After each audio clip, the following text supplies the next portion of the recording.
Sur Radio Espérance, Aurélie Garand pour Alliance Vita.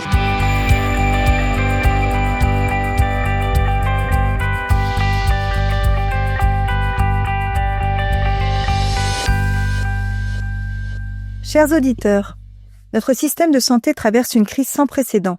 Les Français la subissent au quotidien. Pénurie de soignants, engorgement des urgences, déserts médicaux, crise des EHPAD, insuffisance des soins palliatifs. Et les Français se montrent également d'autant plus inquiets que les pouvoirs publics semblent impuissants à la conjurer. Alliance Vita s'est d'ailleurs fait l'écho de ces difficultés d'accès aux soins lors d'une campagne lancée en novembre dernier. Intitulée « J'attends des soins, pas l'euthanasie », elle a permis de collecter des milliers de témoignages montrant non seulement une impatience grandissante à l'égard d'un système de santé dégradé, difficulté pour trouver un médecin traitant, pour prendre rendez-vous avec un spécialiste, d'une prise en charge aux urgences, etc.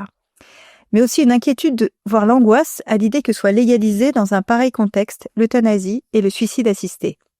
Alors que la fin de vie n'arrive qu'en 16e position dans l'ordre des priorités des Français, selon un sondage Harris Interactive réalisé en décembre 2024, 2 propositions de loi, l'une sur les soins palliatifs et l'autre visant à légaliser le suicide assisté et l'euthanasie, sont débattues en ce moment à l'Assemblée nationale. Au moment où les députés commencent l'examen des propositions de loi relatives à la fin de vie en séance publique, Alliance Vita a organisé une 50aine de rassemblements dans toute la France pour alerter contre le manque d'accès aux soins et contre la légalisation de l'euthanasie. En plein air, 46 hôpitaux de fortune, incarnés par des militants en blouse de patients, se sont déployés le même jour dans tout l'Hexagone et à Fort-de-France pour mettre en garde les députés. Les milliers de témoignages recueillis par Alliance Vita dans le cadre de sa campagne confirment les difficultés croissantes d'accès aux soins des Français et leur attente consensuelle. Que le système de santé soit réformé de toute urgence pour que partout, des soignants et des institutions de santé répondent aux besoins de la population. Dans ce contexte, l'obstination à remettre en cause l'interdit de tuer se révèle particulièrement irresponsable. L'euthanasie ou le suicide assisté ne saurait constituer la réponse aux lacunes des politiques de santé publique. Or, c'est bien ce danger qui nous guette. Comme l'a rappelé notre porte-parole Tugdual-Derville à Paris, à côté de l'Assemblée nationale, la situation est d'autant plus grave que les mots euthanasie et suicide assisté sont soigneusement dissimulés dans le projet. L'association a précisément dénoncé lors de son audition par les députés de la Commission des affaires sociales le caractère illusoire de critères qui prétendraient limiter l'accès à l'euthanasie. À la fois larges et invérifiables, ils ne sont que des leurres pour rassurer à bon compte les expériences à l'étranger montrant qu'aucune promesse d'encadrement ne tient dans la durée. En s'étendant au sol, les manifestants ont voulu porter la voix de tous ceux qui, fragilisés par la maladie, le handicap ou le grand âge, se sentiraient poussés vers la sortie.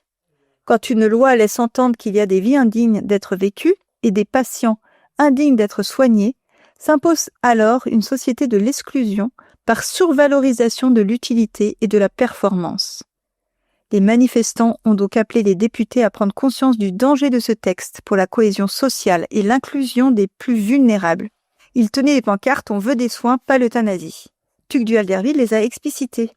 Oui à une loi développant les soins palliatifs, non à une loi légalisant euthanasie et suicide assisté déguisée derrière le masque trompeur de l'aide à mourir. Soigner, c'est aider à vivre. Jusqu'au terme de la vie, c'est soulager et apaiser, sans acharnement thérapeutique et euthanasie.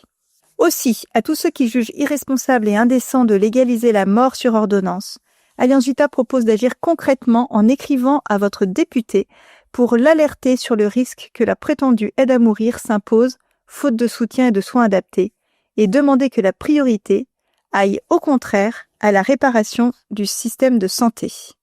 Je vous souhaite une bonne semaine à tous et à jeudi prochain.